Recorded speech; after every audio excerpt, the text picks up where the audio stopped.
Hello friends, this is Dr. Bhavdeep Ahuja here, and I'm continuing with my short series on mutual funds, short series videos. So this is video number 4, and I'll be completing the nomenclature commonly used in mutual funds in this particular video as well. So the next word which we use commonly in the mutual fund industry alphabetically is LTCG, or long-term capital gains. So it is the revenue that is generated by mutual fund which is held for more than a year. So the profits derived are actually are considered as your long-term capital gains.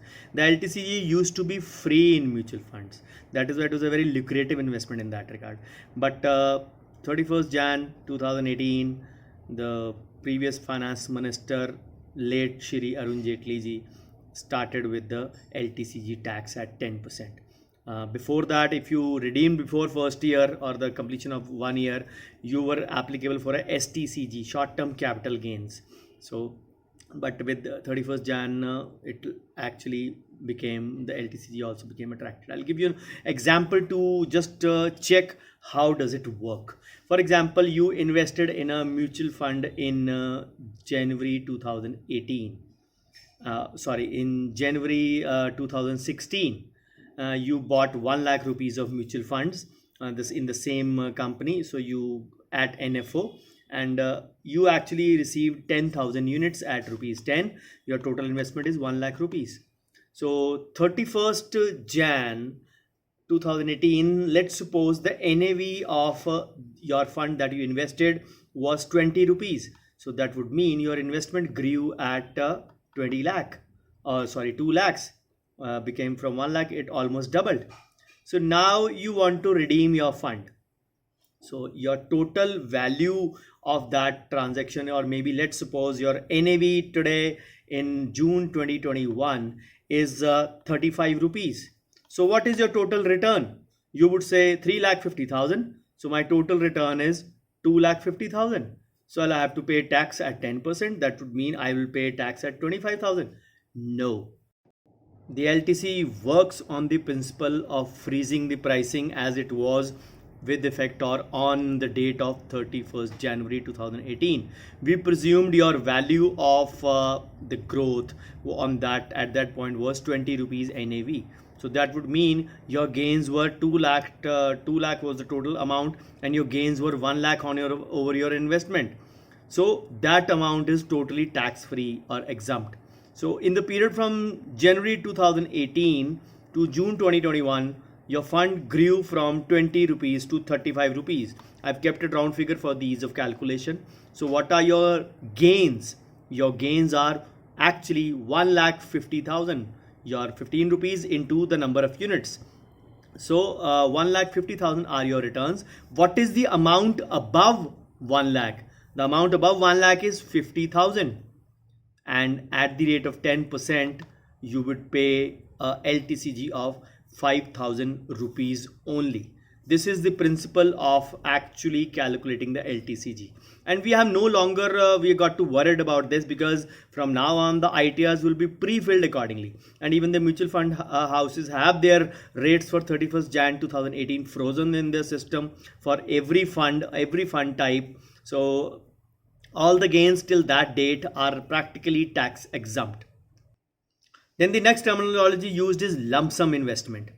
So the lump sum investment is when you try to invest, for example, in the previous LTCG I gave you, you invested 1 lakh of rupees or maybe 20,000 of rupees. Usually you can't make an investment less than 10,000 rupees as a lump sum investment. Some mutual funds houses won't allow investment of less than 25,000 even. So it depends upon various fund houses or so. The other mode, as I told you always, which we'll be discussing when we go alphabetically, is the SIP mode, systematic investment plan. So in which you actually put in small and smaller amount accordingly. So for the lump sum, you have to really wait for the market to be corrected. For example, if you feel that the market is now touching the bottom in its current economic cycle, you can enter into the market. But for SIP, there is no need to actually time the market. You can actually enter with the SIP mode anytime. So the next most common terminology which is used in mutual fund is the NAV, also known as the net asset value. It is actually the value of one unit in the mutual fund scheme and is a measure of the fund's performance. So it is like a per share value, or you can say whatever it is, say calculated by deducting the company's or the fund's liabilities from its assets or from its current market value, and then dividing the figure by the number of outstanding shares that is had. So that gives them the unit per price, or the price per share, or the price per unit of the fund. So this actually changes as per the fund's performance. Units are purchased and sold at NAV accordingly. So if the exit loads are not applicable, usually the same thing happens as per the NAV only, since I told you the entry load for the most of the funds is not existing right now. So the NAV is to be considered usually, unless you have a same day de-remit kind of a system, or the same day in transfer. Your NAV would be, if you invest today before 3 p.m, if it is a working day, of course, working day for the stock markets close by 3:30. So if it is done before 3 p.m and lodged into the system by the agency or the AMC, so you will get a T+2 value of the return of the NAV. So accordingly, if it is a de-remit kind of a system, you get the same day. But for usually for the de-remit system, you have to invest that day before at 9:30 a.m. So the next terminology that is used is the offer document. Usually the official document that summarizes all the basic features, rules and regulations of the mutual fund, their exposure, their investment, their fund manager, all kinds of details of their securities, asset classes are actually elaborated in that amount. So apart from the terms and the conditions, their managing authority, their risk factors, their performance history, and their other financial numbers are given in that. So it is very important, as they always say in the ad, read the offer document carefully before investing in the mutual fund.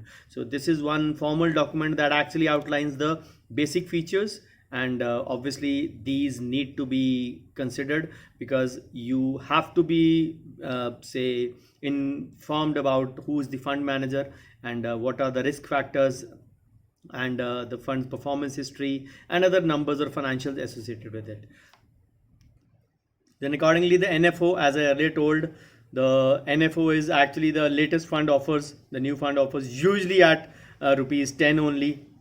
So investors can buy the same at the offer price, and if they want to enter into the later at a later time, depending upon the performance. Yes, it is a gamble sometimes, but people who are associated with the market will take a calculated risk only, considering the exposure, considering the fund manager, considering the AUM, and considering the company's track record or other financial numbers which are available in the offer document. So if you feel that the fund has the potential to grow, you can invest in an NFO. And but the people who are seasoned investors sometimes prefer to wait. Actually, they wait for the fund's performance 6 months, 1 year down the line, and if they feel the fund is giving sufficiently good returns in the period of 1 year, 6 months, which is the earliest or the smallest benchmark to look at, then they actually enter into that fund.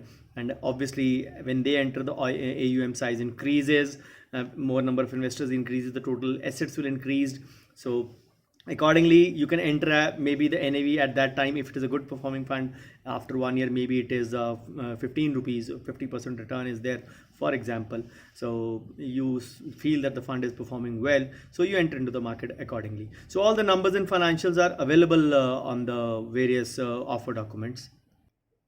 Again, the open-ended schemes I discussed along with close-ended, wherein you can actually enter anytime at any given NAV, you can enter into there. So another terminology that is used is the redemption. Redemption means totally selling off of the units that you hold. When you actually cancel, sold, transfer, you sell, transfer the number of units of NAV that you have, or the number of funds of you have. So accordingly, that is known as a redemption. Then risk is one of the inherent elements of mutual fund. You can say how much you have the ability to understand or withstand the market fluctuations or the volatility. So accordingly, this is the risk factor that these carry. Then short-term capital gain, you usually earn from whatever you earn the gains in less than a year, and you try to exit. You will be applicable with the exit load also, and you will be applicable with the short-term capital gains also, as per your slab whichever are there. Usually the STCG is in the range of 15%, not as per your slab, at 15%. So the next terminology is SIP, systematic investment plan. So it is a method in which you periodically invest in small investments, like it is an opposite of the lump sum. Like I said, in lump sum you actually have to time the market, that whenever it hits rock bottom you actually enter into that. People don't want to enter into the market at a high or at a peak when it is performing. That is the terminology that they use, the bull run and the bear run. The bull run means it is running like a bull, the bear means it is sagging down like a bear. So there are bulls and bears both existing concurrently in the market always.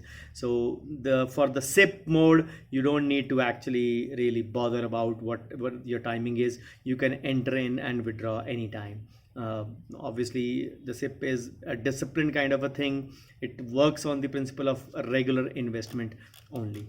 So then another common term used is the switch.